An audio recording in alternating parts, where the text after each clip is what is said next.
So much, way too much, in my opinion, of the advice out there about home improvements is focused on the bottom line, treating your home as a commodity. And sure, remodeling always has a cost. There are financial factors involved, but walk with me. In this essay, I argue that return on investment and resale value are the absolute last things you should be thinking about when you plan a change to your home. If you're planning on selling it soon, leave it alone and don't do anything to it. If you're planning to stay, let's focus on what will make this house your home. Hey there. Welcome back to Mid-Mod Remodel. This is a show about updating MCM homes, helping you match a mid-century home to your modern life. I'm your host, Della Hansman, architect and mid-century ranch enthusiast. You're listening to episode 2306.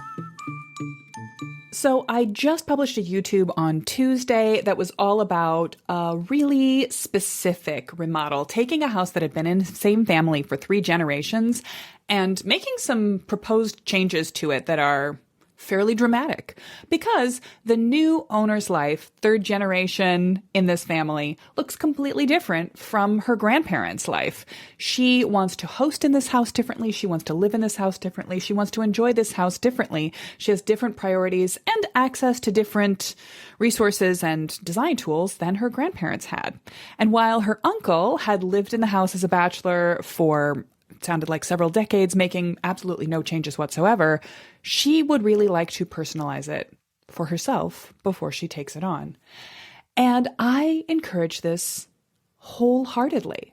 The house needed some fairly dramatic maintenance to survive another 7 decades. And it also needed some, I'll call them design repairs. Since day one, for example, if you go and watch that video, you'll see it had the most ridiculously bad front door entry sequence, where you basically enter a 3-foot wide hallway that feels like a tunnel that points you back towards a dead wall, cuts you off from all the other spaces, and is totally dark. In the history of this house, last 7 decades, no one ever uses that front door because the experience of going into it is so unpleasant. So what's the point of even having it? We can repair problems that the house has always had, but we can also turn it from a classic L-shaped kitchen table kitchen into a hostess kitchen, the kind of kitchen that will well serve the extended family gatherings that the house has been hosting all along and will continue to host under the auspices of its new owner. As I was working through this YouTube video, I was focusing on the design details we were thinking about, the space planning techniques. Go check it out if you're curious. We're talking about slat walls and built-ins that connect one room to another, walk-through versus view-through connections. But underlying all of that is the question of personalizing and tailoring a house in design. And I ended up making that the theme of the video, really, that this is your permission structure to make choices that are personal to yourself, to say, yes, this house has always had a tub in it, but I don't bathe in tubs. I shower, and I don't have guests I anticipate will bathe in tubs, and I will leave the question of should there be a tub in this house to the next owner. That question right there, does there need to be a tub in this house, is something I encounter, I want to say, with literally every single master plan project, but it's not true, because I do have several clients every year who use the tub experience recreationally, who like to relax at the end of a long, hard day in the tub. For those people, by the way, we're still questioning the validity of the classic mid-century compromise tub shower tub that is 15 inches tall. It's great if it's in a color block bathroom looking cute and you're not planning to use that as your primary shower area, but it's not particularly handicap accessible or, accessibility friendly in general. And it's not a great tub experience and not a great shower experience. And it's basically only contribution to the room is aesthetic if it is a color block match to the toilet, the sink, and the tile. People really fret about getting rid of the tub, even if they hate it, even if they have never used it, even if no one they know in their family bathes, they will still stress about this concept of, but resale value. But should I, may I do this? And this, I think, gets to the kind of kooky concept that we have where we in America have conflated our homes with our financial stability since the post-war era, since the mid-century era. I mean, it was a conscious decision on the part of the US government. Wow, am I going off into left field here, but walk with me.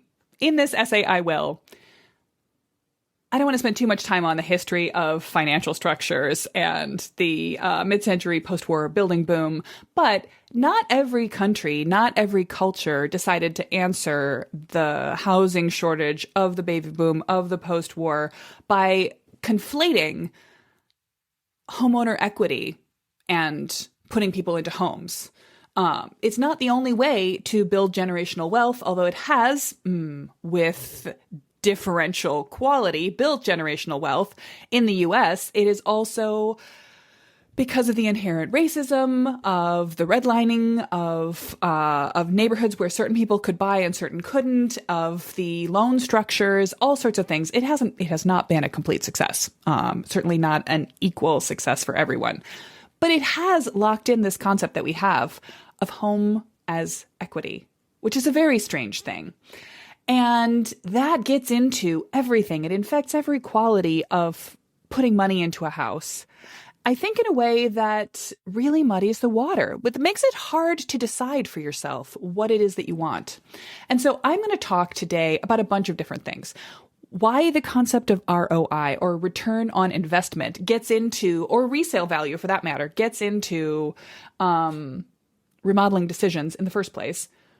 Why people who talk to you about that are doing it. They're not evil. They're not bad. What are their motivations for doing that? And if we understand them, how can we then dismiss them, move past them? And also how to go about, if you have gone past that moment, figuring out what really does matter to you in making a remodel decision. What will make you happier? What will be the best way to spend your dollars? What will get you the best outcome for the house? Completely aside from the question of ROI, and certainly completely aside from the question of making sure that you're making choices for the house based on some hypothetical future person who may or may not buy it from you at the end of your time in it. The bottom line here is that I didn't have enough time in that YouTube video to talk to people about how much your remodel choices should be personal, should be about your preferences, your lifestyle, your personality, your family, your goals, your wishes and dreams and hopes. There are realities to costs, to structure, to maintenance. There are necessities that need to be played into in fixing up a house after 70 plus years of occupation and weather beating, all these things. But ultimately, the way you choose where you want to spend your money should be making the house more and more well-tailored to fit your life, or leaving it alone and not doing unnecessary things to it if they aren't going to actually make you personally happy. If you're going to go to the time, the trouble, and the expense of renovating a mid-century home, you should do it because you want to. And the right choice between several remodeling options is always going to come from your own personal desires and needs. All right, so let's get into it. I actually had this pop up for me so lightly and unexpectedly in a really delightful consultation call I did, last week, with a lovely couple who is in a Taliesin apprentice home in the greater Milwaukee area. The basic house is filled with gorgeous Usonian details and woodwork and high ceilings and skylights, and they are brainstorming some changes that they want to make to a bathroom that actually was added on later, maybe in the 70s, maybe in the 80s. It's a little hard to tell. And it just has some very unhelpful layout things. It's sort of tacked on. The access door pops you right in next to the toilet in a slightly awkward way. It has a very, very small, snug, tiled-in shower, and then a big sort of focal point jacuzzi-style soaking tub that isn't in good repair. And there's a sort of a step-up, a tiled floor surface to get into it that's all sort of a tripping hazard. They don't like any of it, and they particularly don't like how small the shower is. So I looked over, when I have these consult calls, people will fill out a little agenda of what do they want to talk to me about for, half an hour of getting some mid-century specific remodeling advice. I'm happy to talk about material choices, layout choices, weighing the pros and cons of different products, just sort of framing the scope of what's possible, whatever's on people's minds. And they'll tell me what they kind of want to discuss, and they'll share some photos. So I'd been looking at the pictures before we started talking. Loved the house that they were sharing. The other two bathrooms were in gorgeous shape. some odd choices, some wood paneling on the walls next to a tub, but go off, tally as an apprentice, as you do you. And I could really see that the particular bathroom they were working with wasn't flowing well, wasn't doing its job. So we got into the call and they dove in pretty effectively with what's been hanging them up. The logistics of the layout of what could happen in this space. Where could they extend the shower line? How could the tub fit into that? Should it be closed off with a sort of a glass enclosure to be humidity controlled or not? And the vanity was basically staying where it was and doing what it was. And so we talked about that for a while. I gave them some other space planning, some rules of thumb about shower door swings and sort of rotational circulation logistics of bathrooms. Then we took a big step back and said, okay, so are we hitting the qualities of what you need out of a dramatically improved shower? You've talked to me about what's not working in the shower. Here's what could work in the shower. Here are some ways it could work better. What about this tub scenario? What does that need to do? And come to find, they don't really use the tub. They're not tub people. Their kids have grown up past that point. They don't soak. And they sort of had an imagination of like, oh, I don't know, maybe if you were sick, it would be nice to be in it, but we don't actually do that. They started to talk themselves into the concept of could we use this tub that we're planning to put in? And I certainly wouldn't push them into not having a tub if they didn't want to, but I was interested in asking the question, do you need this tub? Allow me to give you a permission structure to not need this tub. What would happen if you didn't? And what would you miss? Honestly, the thing is, even for people who are like, I love the idea of soaking in a tub and I probably do it 3 nights a year. I would say for the cost of 3 nights a year in a nice tub environment, when what you really want on a daily basis is to have plenty of room to shower in a pleasant way, that's the experience you're going to have on a daily basis. Go get yourself an Airbnb with a nice soaking tub once or twice a year and save the square footage and save the cost of remodeling around a tub. Leave the tub out. Anyway, I threw that out to them rather flippantly, but I really do. This is something that comes up again and again and again with my client base. And it's funny because as I say, not everybody wants to get rid of the tub, but everyone is afraid to get rid of the tub. And so this really comes into the question of remodeling for resale value and remodeling for financial considerations in general, the concept of return on investment. It is fascinating to me because I have this question, even from people who, when I begin a conversation with someone, I talk to them about how did you find your house? What drew you to the house? What's the story of this search? What were you looking for? How long are you planning to stay here? Most of the people that I work with describe the place that they have come to as some species of their forever home. They want to stay here with their kids. They want to retire here. They want to live here as long as they possibly can. They're often asking me questions about how can I build more accessibility into this house so that I never have to leave it until the last possible moment. If you're going to spend literally the rest of your life in a house, who cares who lives there after you? And I actually mean that. Like, why would you defer to popular culture? Why would you defer to current trends? Particularly, why would you defer to current trends for what's good in a house in your remodeling choices to please some hypothetical person 30, 40, 50 years from now? Whatever choice you make right now for resale value is going to seem incredibly dated to that person. So you might as well do whatever you want and assume they'll change it later. But also, why do we assume that our preferences are so dramatically different from someone else who might want to live in the house? As someone, I have the benefit of being someone who works again and again with different people, coming to a mid-century home, living in it, loving many things about it, needing to change some things. And while every individual client I have is unique, their situation is specific to their personality, their life, their family structure, their work, their recreation, there are also some major sea change type of trends afoot. People are wanting less overall square footage. People are needing more offices than bedrooms. They're sometimes sacrificing even garage space for offices. They're interested in the concept of guest rooms, although in this Airbnb era, I've definitely had people say, oh yeah, we have long-term family come and stay near us, and they don't stay with us, and it's great. So we don't need to remodel a big addition into the house for some long out of town family members to come stay with us. They just stay near us, and then we get all of the personal space and all of the togetherness time that we want.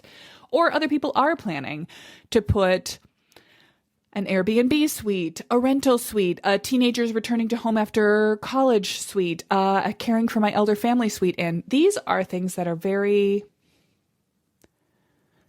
in the specifics of people's lives, but are very common. They come up again and again, multiple times a year, multiple master plans per year. Am I sort of meeting the same design questions? So if you're going to make a change to retrofit a mid-century house from its original design parameters, which was a husband who works, a wife who stays home, 3 to 5 kids, and a dog, all in one bathroom, to fit your modern life, work from home for 2 different adults who need to take Zoom meetings all day, plus their kid, plus their mother-in-law who might come over. Why assume that you're the only person who would need to make that change? Why not just lean into it and think about this as personalizing your house to set it up for the next person? I think that the question of resale value and the question of sort of financial responsibility in a remodel is so interesting because I am a very price sensitive remodeler in my own life. And I'm also very interested in doing the least that's necessary for my clients when that's what they're asking for. If they're asking for design, drama, and gorgeousness, that will cost. But sometimes they're asking for how little do we need to change in order to make a change? How much can we leave the structure intact and still open up sightlines? How much of the kitchen plumbing or bathroom plumbing can we preserve while still opening up space and making more working area? These are fascinating questions to me. But the question of making a choice for resale, or as I've been talking about this whole episode, ROI, return on investment, just absolutely blow my mind. I don't understand it personally, particularly this concept of people wondering about the ROI of a particular remodeling task, because when you go and look it up, essentially there are only 2 home improvement projects that have a true break-even ROI.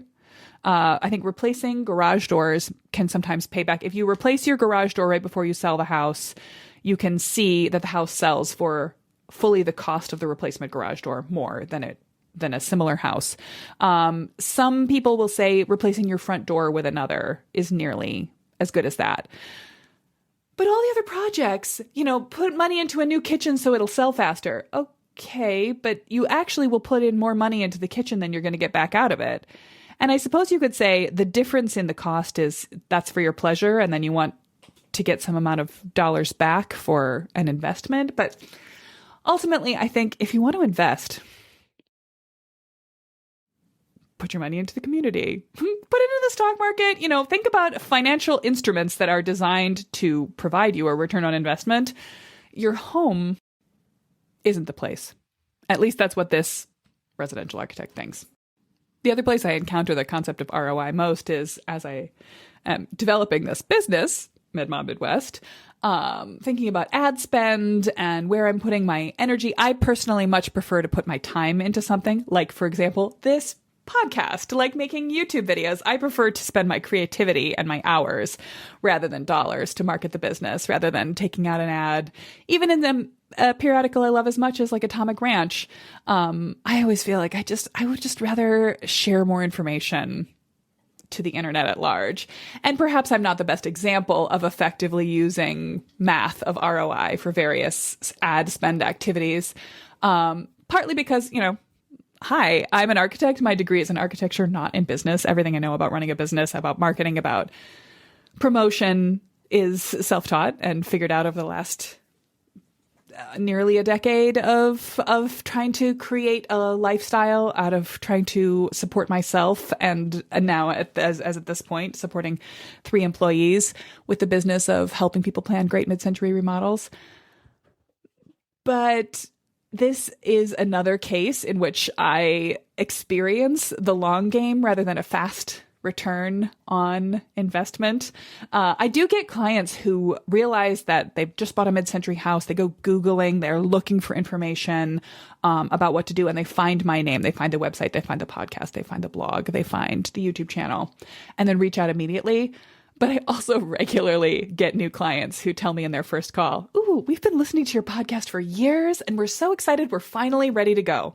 Frankly, even the people who Google me, discover me immediately and then go, are finding mid-century remodeling information I placed on the internet years ago. So I am a long-term thinker in terms of how I spend my time, energy, and money on this business. But I also feel that it's a good metaphor actually here, because I love this work. I love talking about mid-century homes. It gives me great joy. It also could be considered maintenance, necessary structural reinforcement of the business. I don't want to play too long with this metaphor, but just, yeah. Every time you talk about a remodel idea with a friend or a family member or a contractor or a real estate agent, and they end up talking to you about something that feels like they're treating their house more like a financial instrument than your home, they're doing that because they've been trained to, because we work in an industry. The home improvement industry is definitely a for-profit thing. They are speaking the language that seems to give people comfort, and they're trying to advise you to spend your time, your money, and your energy appropriately. But I would also argue that they are incorrect, that they're looking at this from the wrong angle. And so if you need to take this from actually an expert, don't take my word for it. Let's talk about Adrian Kinney, real estate agent in Denver, Colorado, a mid-century expert specialist. I've chatted with him on the podcast a number of times before, and you can go back and find him saying this in this episode where we talked last June. I loved his take on this, that the return of the money that you spend on your house isn't always monetary. It's not one-to-one getting back the dollars that you put into it. It's the experience of coming home to your house, to the space that you've created for yourself, to sleeping well every night in the bed in the bedroom that makes you happy. It's waking up and enjoying spending time in your kitchen. So whatever the cost of that is, and it doesn't have to be huge. This isn't saying spend indiscriminately to feel pleasure. It's saying that whatever you spend, the time, the energy, and the money that you put into your house gives you back more than just a dollar value. It gives you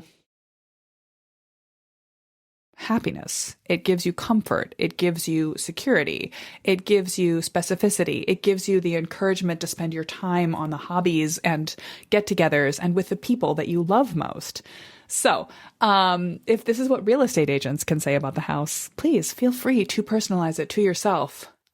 And I think that actually thinking about Adrian throws me back to a conversation I had with a real estate agent up in the greater Minneapolis area a couple of years ago who reached out to me because she had a time capsule house that had been owned by elderly parents. The adult children of the house were now trying to figure out how to get it ready to sell.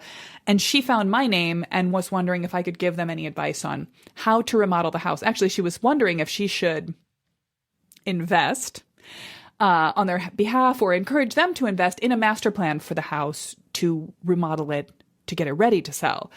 And while I loved that she found me and that she was curious about making mid-century choices for the house, my advice was, I really think looking at the photos of this house, like, yeah, it's got some places that are run down, but it has some real time capsule qualities.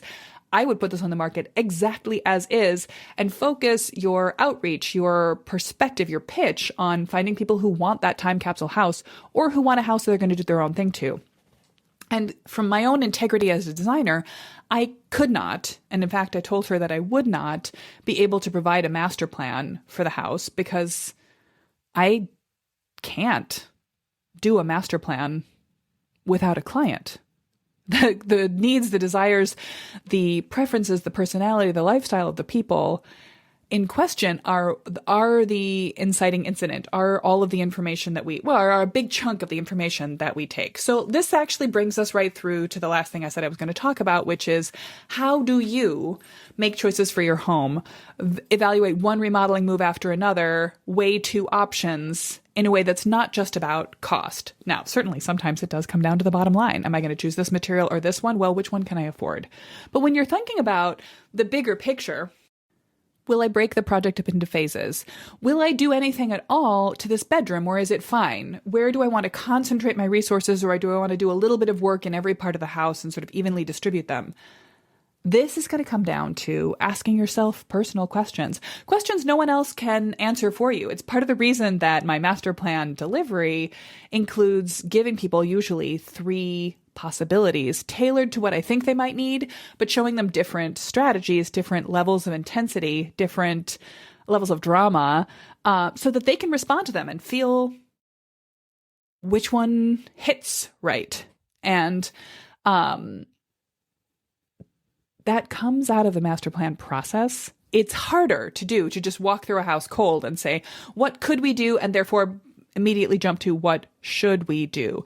Hopscotching over the pre-design elements of the master plan method means that you are not asking yourself the right questions. You're not beginning from the right questions, so you can't really get to the right answers effectively.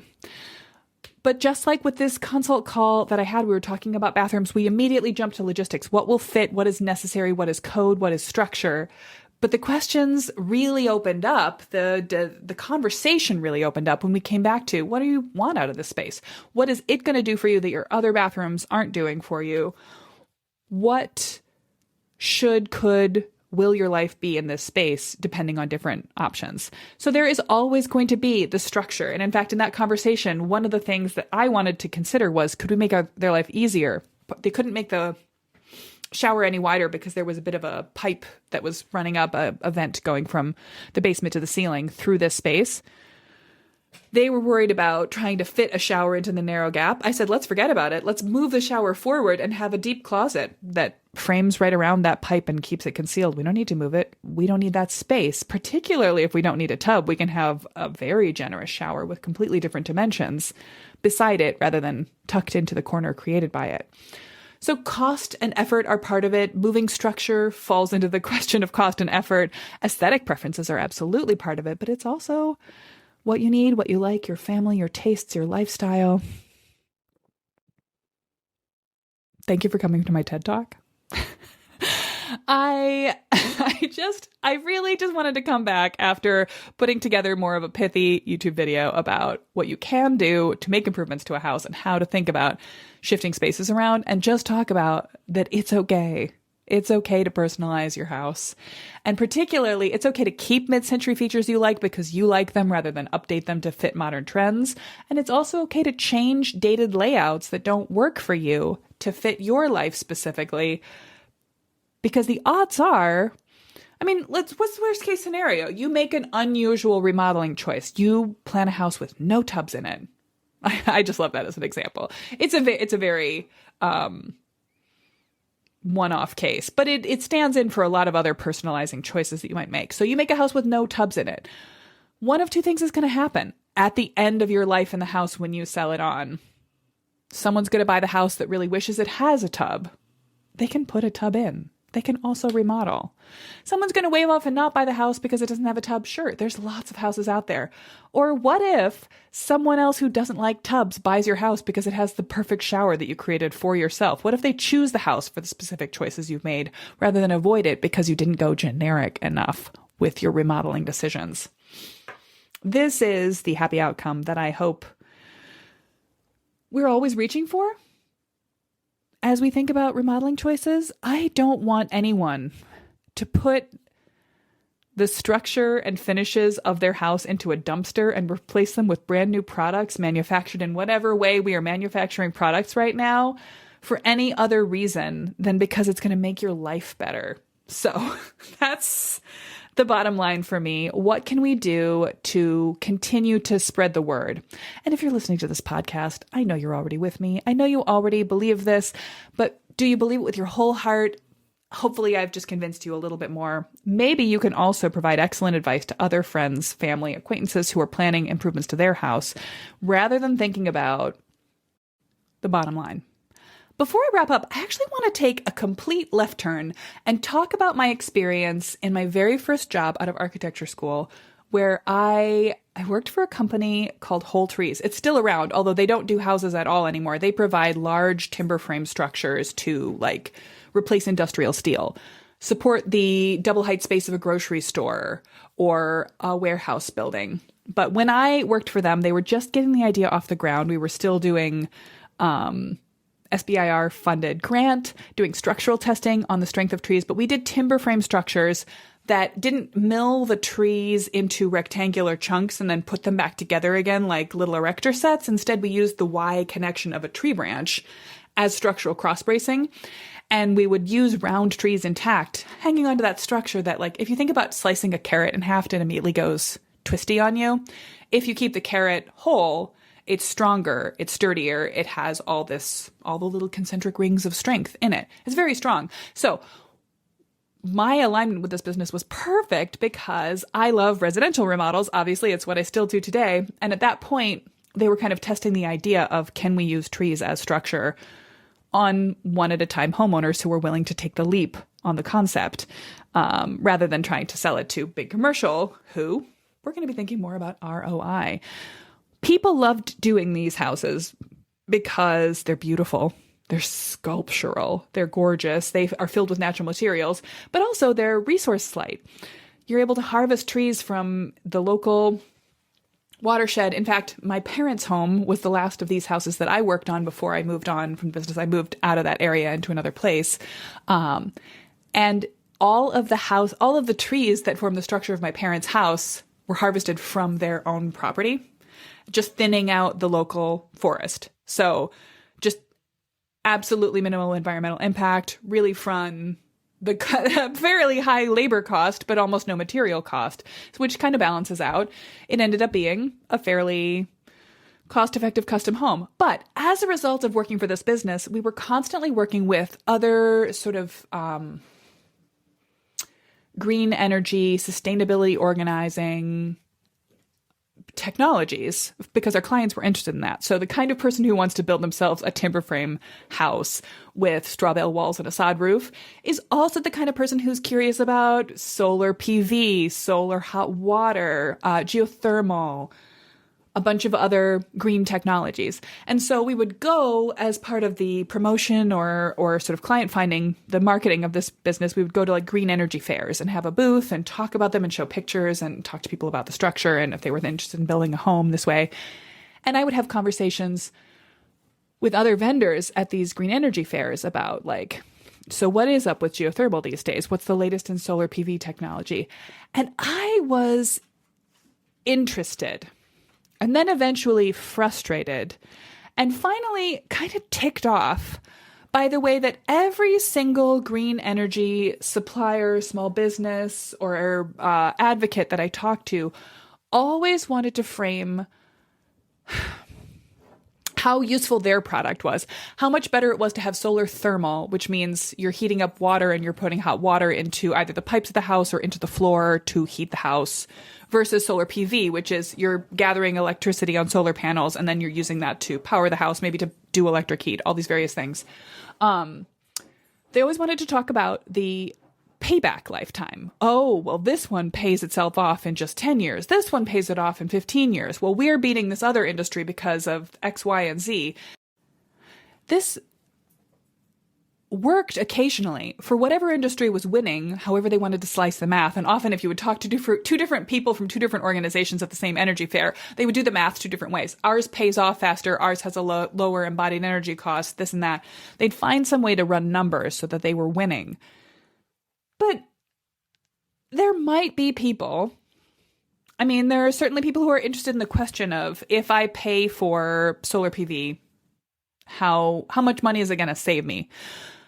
That it shouldn't be entirely a luxury expense, but it also felt like all of these different organizations were shooting themselves in the foot by pitting themselves against each other rather than saying, look, we're all trying to find alternatives to our consumption society. We're all trying to find better ways to live, to be more effective. You might want to combine some of these systems.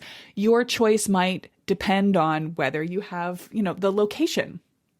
For example, my personal takeaway from all of this, and I did a fair amount of research back at the time, I don't know that I'm up on it today, is that geothermal energy is actually a terrible choice for an individual residence. It just works better at scale. It's a great idea for example, a corporate office structure that has a big drain field. It's got a big area under its control, and they're trying to sort of create thermal lag, slow down the heating and cooling cycle in a big space. It's a very expensive choice for individual residences. How long it takes to pay itself off against an energy grid is an irrelevant question to that.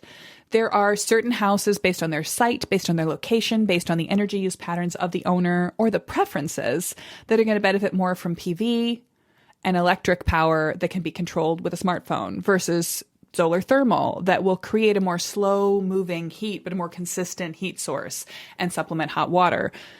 It also, again, it comes down to who you are. There's a phrase in the green energy business, passive solar, active owner, because if you are depending on passive solar heating and cooling, you do have to take an active approach to it. You need to run around the house twice a day, every day, and raise and lower curtains to make sure sun is coming in when you want it, and then you're insulating at night when you don't want to lose heat.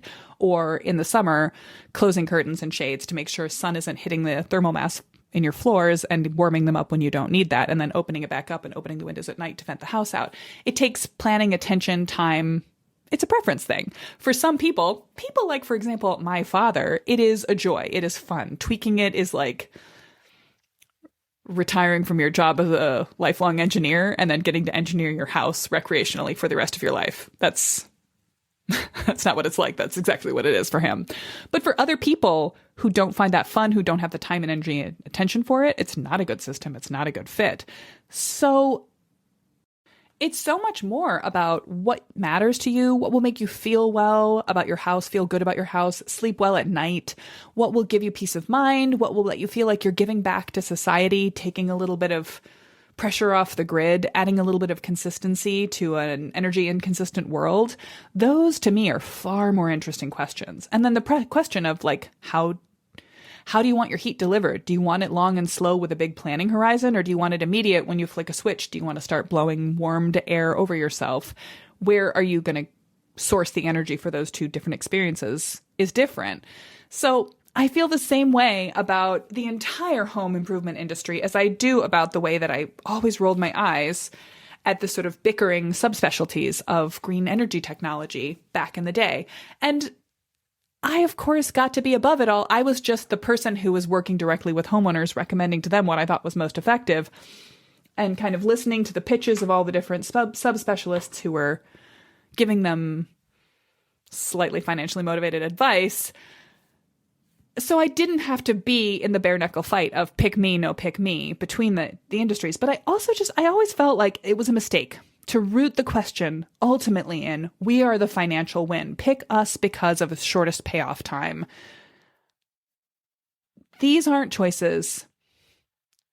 Individual homeowners are not making choices that are strictly financial. And I think that at base, that's always been true. It always is true, even when we're trying to spend our dollars wisely.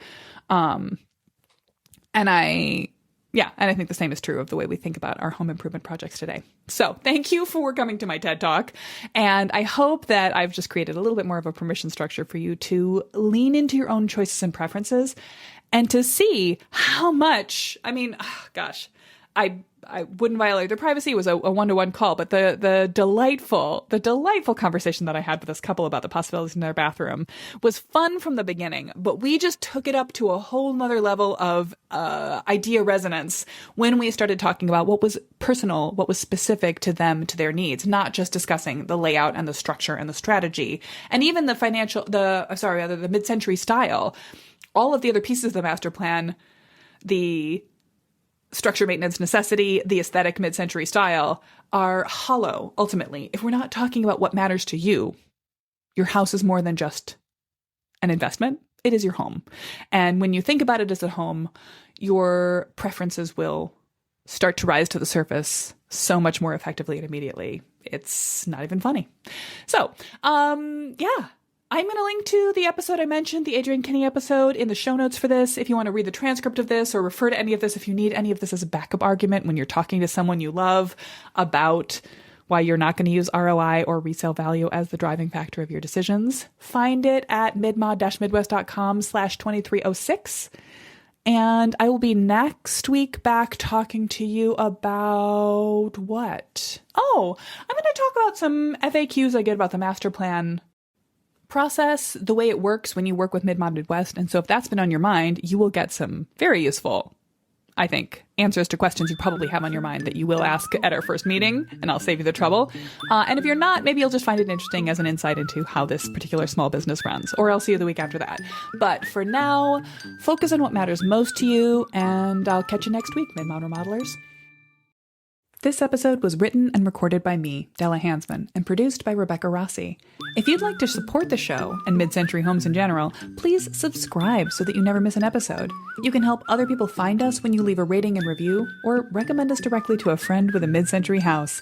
Find more of Mid-Mod Remodel on Instagram, YouTube, or pop right over to our website to check out our services. I would love to design a master plan for your home or teach you how to create one for yourself in my Ready to Remodel program. Thanks so much for listening to Mid-Mod Remodel. I love that you love your mid-century house. I love it too.